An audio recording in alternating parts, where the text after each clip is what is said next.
Hey, thank you for having me back, Hillsborough County. And you're such a good audience. I love having y'all.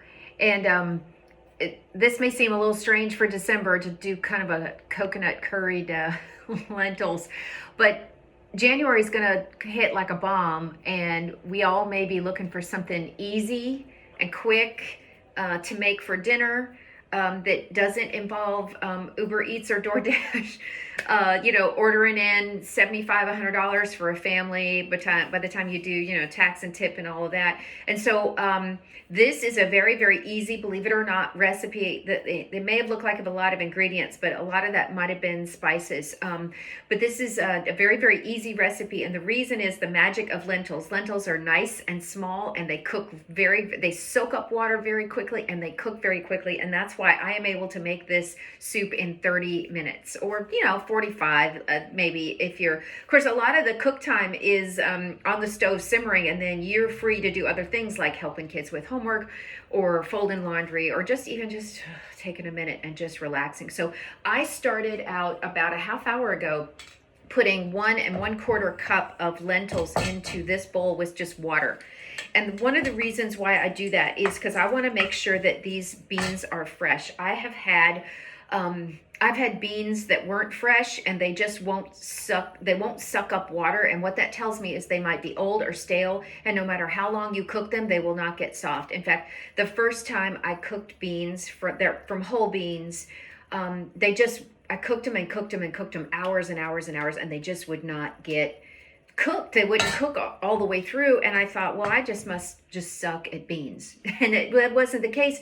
They were very, very old beans. I was a teenager. They'd been in my mom's cupboard for a long time, and I just didn't know better. And so I'm here to tell you, it's not you, it's the beans. If they won't suck up the water or they won't cook, then they may never cook, and it's not your fault. You may just have a set of old beans. But these lentils have sucked up quite a bit of water in just a half hour, and that tells me that they're fresh and they're ready to go. Before I put them in the soup, I will drain them, however. Okay, let me set those aside. So all of my great meals, pretty much almost everything I cook starts with an onion. Meatloaf starts with an onion. Spaghetti, all the soups, all the stews, all the chilies, all the curries, everything basically in my food world starts with an onion. And so this is just a yellow Spanish onion. I buy them at Aldi in 3 to 5 pound bags. They're a staple item, and I keep them in the refrigerator. I keep them in the drawers of death. Y'all have heard me talk about the drawers of death before, and that's where you would put nice, fluffy, fresh produce like lettuce. If you want it to die, you would put it in the drawers of death because it's out of sight, out of mind. There's no moisture, but I do keep root vegetables in my drawers, my vegetable crisper drawers. I keep my potatoes and I keep my onions there. And some purists will say, you really should not put your onions and potatoes in the fridge, but I don't know. They're ready when I am. I think they taste fine. They're not growing weird sprouts. They're not getting moldy. They're just fine. And so that's where I keep my root vegetables. I don't keep my lettuces there. Y'all have heard me talk about the vegetable humidor, the beautiful vegetable humidor. Here I am. I'm going to show it to you again till you get it through your head. This is the game changer in the kitchen. Here it is. I've got lettuce. I have onions. I have some tomatoes.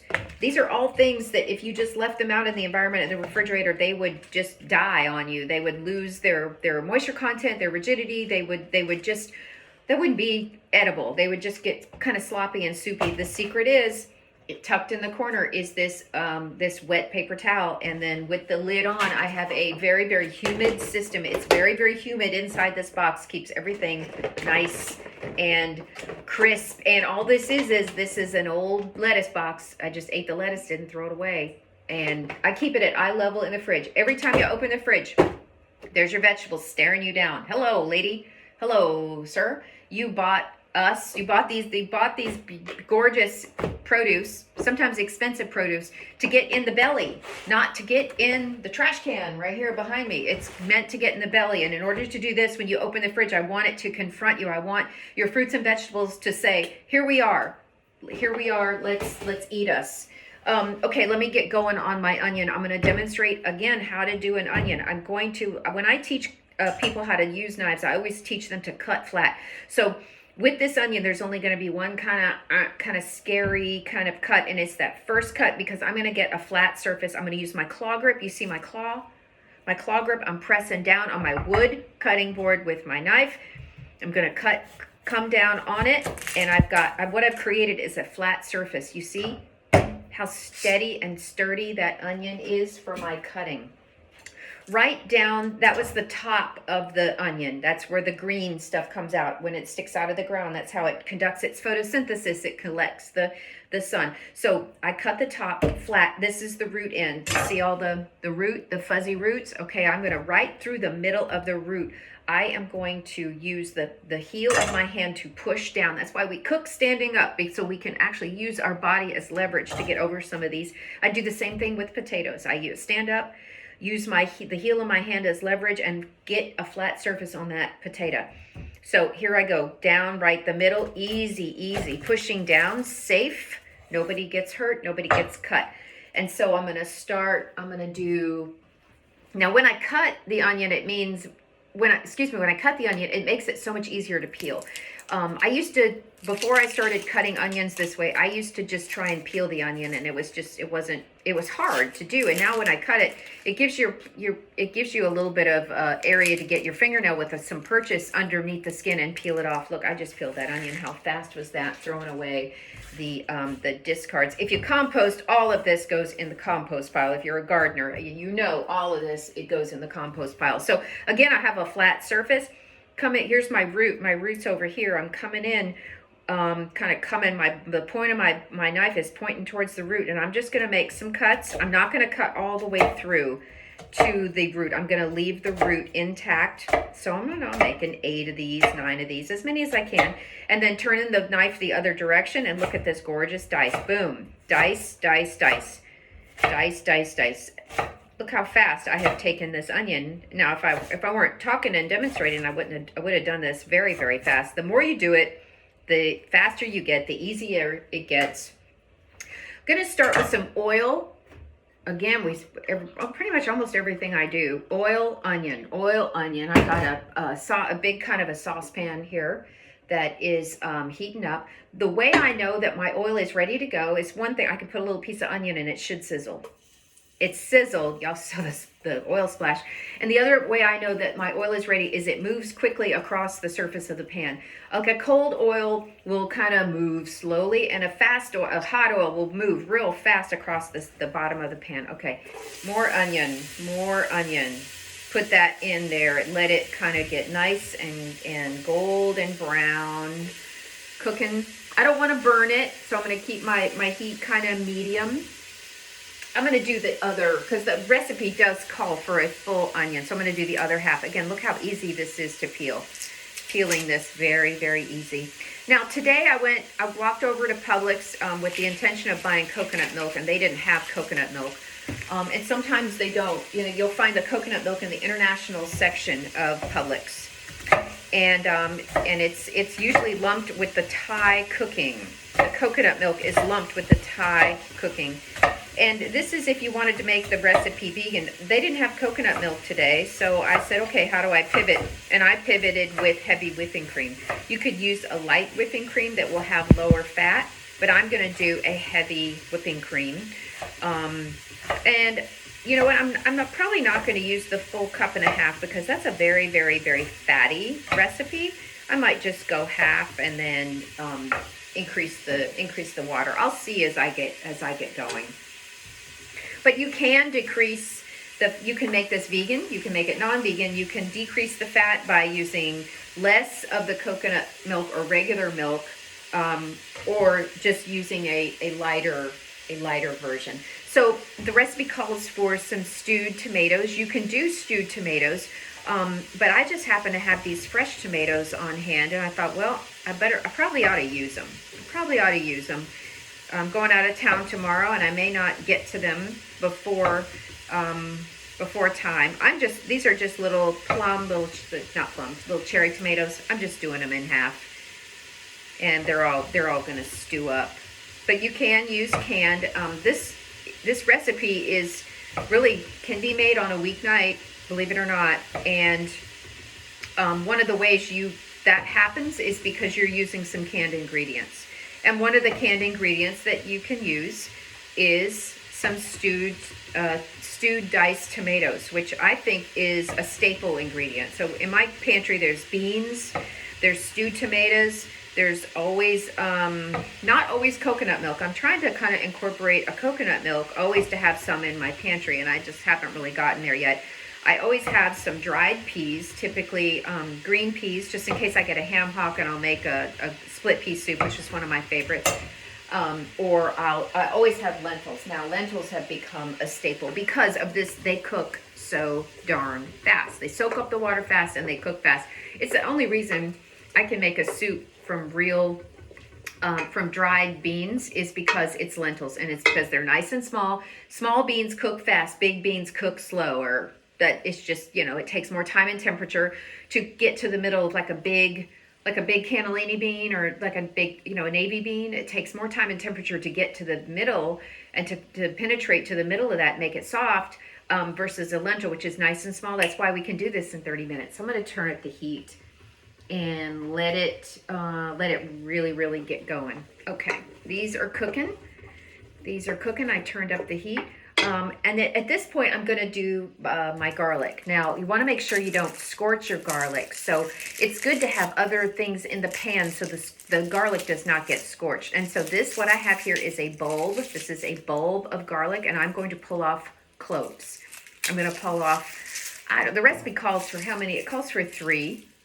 You can do 2, you can do 3. You can use garlic, which is jarred garlic. But you got to use more of it because it's lost its potency through the process of being chopped and put in a jar and sitting on a shelf for a while. I've also discovered this, it's in my freezer. It's peeled garlic, and I keep it in the freezer. Again, I have to use more of it. And it kind of depends on how much time I have and what kind of mood I'm in. Am I really interested in chopping garlic? It kind of depends on how much time and what kind of a mood I'm in. So I'm doing fresh today. I'm going to give this a crunch under the heel of my hand. I don't want my laptop to fall over. That's why I'm trying to be careful. And so what I did under the heel of my hand and the knife, I just did a smash. And then, again, the peel of this garlic just fell right off just from that smash. Look at that. Look how easy that was. Now, you could use a garlic press. Let's see, I hope my laptop doesn't fall. Okay, you can use garlic press, or you could just chop it. Up to you. What am I going to do today? I think I might use my press today. I'm not feeling like chopping garlic today. I'm going to use my press. Okay, so the peel has come off. Not that easy. I should have given that a harder whack. Didn't want my laptop to fall over. And, okay, so I've got these 2 nice big cloves of garlic. Hold on, I'm going to grab my press. I'm just going to use my press. You could chop your garlic, or you could use the press. I put the whole peeled clove in here, and I'm pressing it over the pan. And then with my knife, I'm scraping, see all that garlic? I'm scraping it off into the pan. Now, I wouldn't do this if it was just oil because that garlic would scorch. But the tomatoes and the onions will prevent that garlic from scorching too bad because it'll all be incorporated. I wish you could smell this. It smells just gorgeous. It smells lovely. Okay. And then the second clove of garlic into the pan. Squeeze, squeeze, squeeze. There we go. I'm going to scrape it off with a spoon this time. Okay. All right. Oh, love this smell. Here's the other thing. You're cooking at home. And maybe everybody's home from their day and they smell this beautiful food cooking. It gets the appetite going. My hope for you in the new year is that there can be meals around the table without devices, without phones, without television, that you can spend with your family, have conversation around food. I think it is a really, if you're looking for a New Year's resolution, at least one time per week, we sit down to eat as a family or as a couple or however we define who we are, our people, and we have conversation and we don't have television and we don't have devices and we sit down and we connect over food. And it is maybe not every day of the week. I understand there's sports and all this, but maybe it's just you're like one day a week. This is how our family is going to eat. We're going to eat and connect device-free, television-free. Okay, I'll get off my soapbox about that. Okay, so this is coming together nice. Everything's getting all cooked down and ooey gooey and wonderful. I'm going to add my spices now. It does call for fresh ginger, but again, this is quick weeknight cooking. If you don't have fresh ginger, I'm just going to use some ground ginger. I'm just going to get some ground ginger going. I tend to be heavy-handed with spices. I tend to not measure. The measurements are in the recipe if you'd like to use the measurements, but this is just ground ginger, and I tend to be kind of heavy-handed with it. I have a curry powder. This is just from a restaurant supply store, but you can find a curry powder in pretty much every single specialty store or Publix or grocery store. It's everywhere. It's very ubiquitous.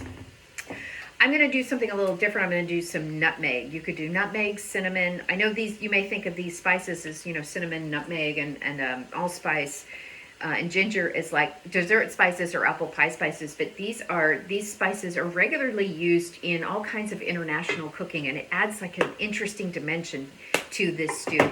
Black pepper, of course. This is fresh ground black pepper. Doesn't have to be, but if you have a mill, this is also kind of a fun job for the kids. If you want to get the kids involved, you can get them turning the crank and getting it going. Okay, so these spices are gorgeous. So we have onion and tomato, we have curry, we have ginger, we have nutmeg, we have garlic. All of this wonderful stuff is happening, and it's all cooking up, and it's all getting nice and flavorful and ooey and gooey. And next is my lentils. So my lentils have been soaking, and I'm going to drain them over the sink. I'm going to drain this water over the sink.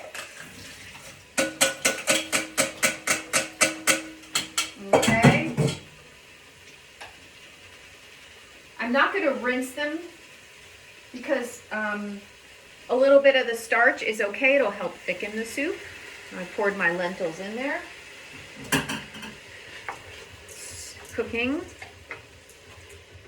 They're getting all incorporated with all of these gorgeous spices, onions, garlic, ginger, nutmeg, all this beautiful spice getting all incorporated. Then I'm going to add the 1 1/4 cup of water. Okay, I can turn this down, put the lid on it, and then let it cook. Let it cook. And so at this point, I can go fold laundry.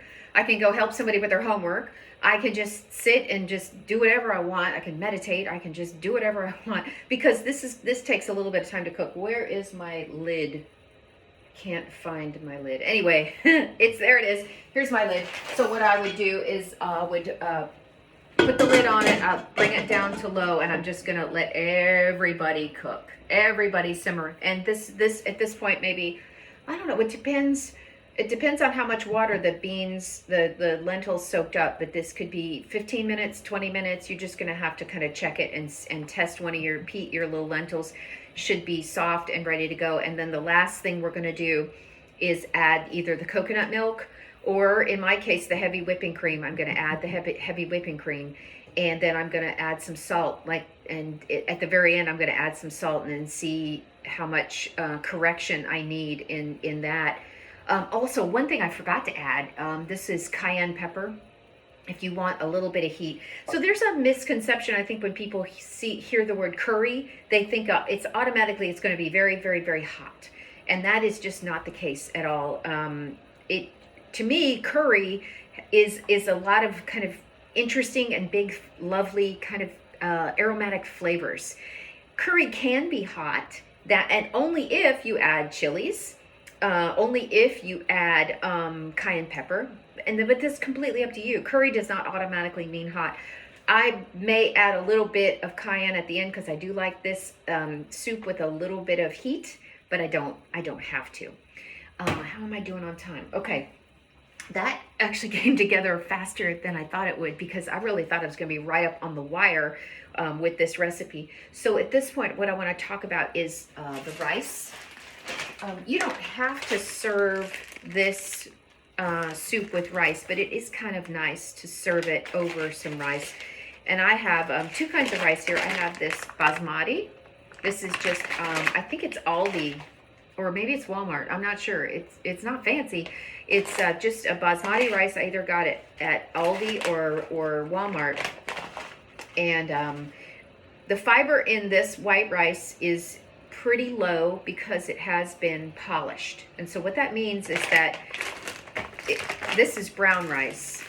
So this rice started its life with kind of an outer husk or an outer shell that contained some iron and contained high fiber. And in order to make it this kind of white rice and 20 minutes to cook. So this white rice, this basmati, will take 20 minutes to cook, but the fiber is lower than this brown rice because this brown rice takes 40 minutes to cook because it has not been polished.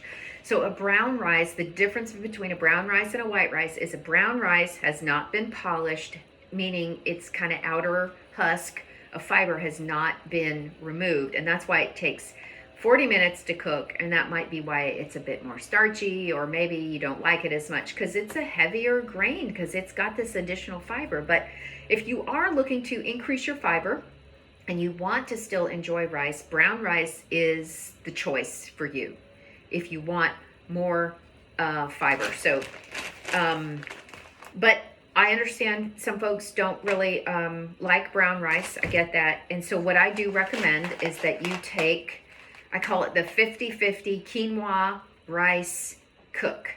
In the same pan, one pan, I'm not asking you to dirty 2 and 3 pans. I wouldn't do that to you.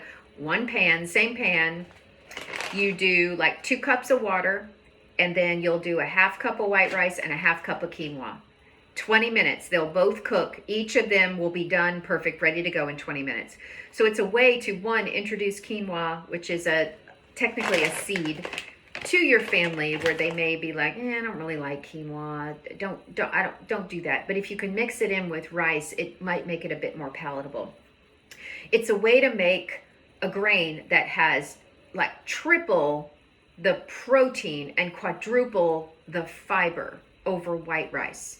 So bigger bang for the buck. If you can mix in a little bit of quinoa with your rice when you cook it, either in a rice cooker or saucepan, however you do it, you will be getting so much more nutrition, minerals, vitamins, antioxidants, so much more protein, triple the protein, and so much more fiber, quadruple the fiber. And as we go into 2026, my prediction from what I can gather, observing food, because that's what I do all day, is just pay attention to food, is that it's going to be fiber, fiber, fiber, fiber, fiber. And it's going to come to you in the form of supplements and gummies and all kinds of other things. And this will be Big Food's way to take the next hot thing, because protein was the hot thing and it's kind of fading in popularity. And fiber is going to be the next big thing, and you're going to be just slammed over the head with products. Metamucil's got gummies out. You're going to see foods now with extra fiber, and my advice for you will always be to get your fiber from whole food sources, because when you get your fiber from whole food sources, you also get minerals, vitamins, antioxidants, protein. When you get your fiber from a gummy, you get sugar and fiber. That's it. That's all you get is sugar, or artificial sugar and fiber, because they also know they want us to look out for added sugars.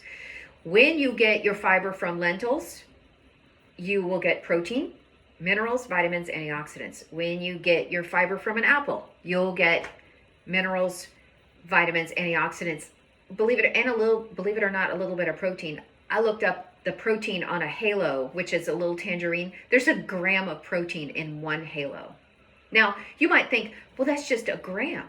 But who knew that I didn't know that a little tangerine had 1 gram of protein. So if it's in a halo, where else is it? It's in a lot of different foods. For instance, a medium potato has 6 grams of protein. So I just don't want you to only look to your meat sources. Meat is an excellent source of protein, and I'm not saying don't eat meat. I'm not vegetarian or vegan myself.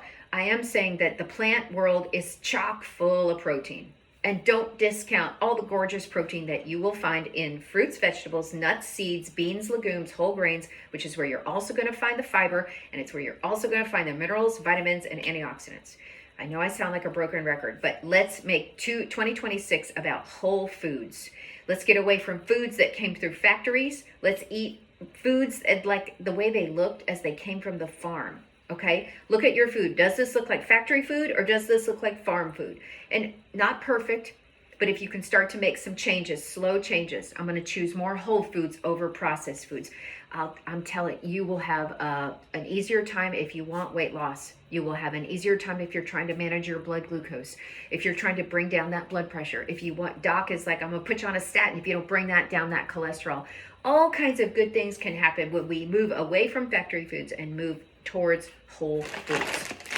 Blah, blah, blah. I could just talk about this till I'm blue in the face. So this soup is coming together beautifully. It smells, this is my favorite recipes because it comes together so fast. It is so soothing. As our lentils are cooking, they're all releasing some of their starch, and that starch is kind of thickening up the stew, or the soup, excuse me. And I'm going to go ahead and add a little bit of this heavy whipping cream. Now this is full of fat. This is a heavy whipping cream. I decided to buy it so I could I'm going to make a sauce later on, and so I wanted just to have it. So instead of, because they didn't have the coconut milk, I went ahead and bought this. I'm just going to start with a little bit. That's maybe quarter cup, third cup, okay? And then going to blend it in. I'll bring up the heat. But it completely changed the color and the profile of this soup. Okay, it completely changed the color and the profile of this soup. It made it kind of creamy. It's going to add a little bit of sugar because in all dairy there is lactose, and that is sugar. And so when you add dairy to things, it adds like a creaminess, a richness, and it also adds a little bit of sweet. So I'm going to turn up the heat just a little bit, let this simmer. I may make some rice. I'm not sure. I don't have to. You could just eat it in a bowl, or you can serve it over rice. If you wanted to add some chicken to this, you could have taken some chicken and sauteed it when we were doing the onions if you wanted to add some chicken to it. But other than that, this is not vegan because we used dairy. We used cow's milk dairy, but if you want it to be vegan, then coconut milk does the same thing.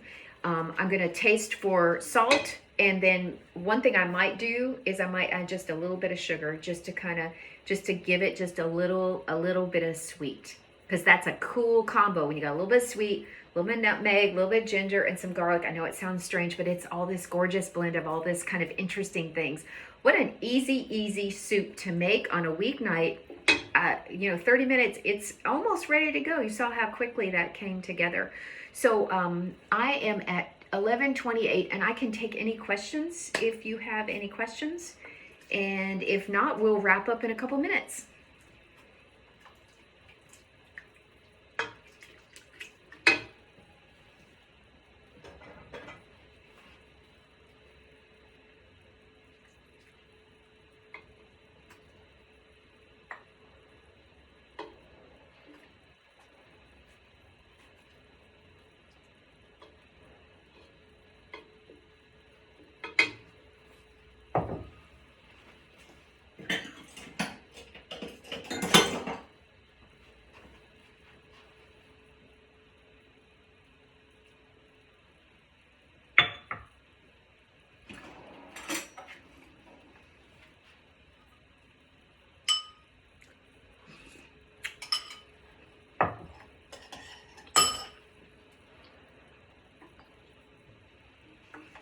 Well, I just tasted it. It tastes great. However, my lentils are not done, so they need to cook for longer. So I'm just going to let those lentils get soft. It does need salt. I took a bite. It does need salt. It has great flavor, but it does need salt. That salt's going to bring out a lot of those flavor. Not much, just a little bit. You always add more. Can't back out. And I'm going to cook it for probably I'm going to give it another 10 minutes on high. Let those lentils get nice and soft, and then I am ready to eat. So that's 11:30. My name is Wendy Wesley. I'm a registered and licensed dietitian nutritionist, and I thank you very, very much for listening today. All right, bye-bye.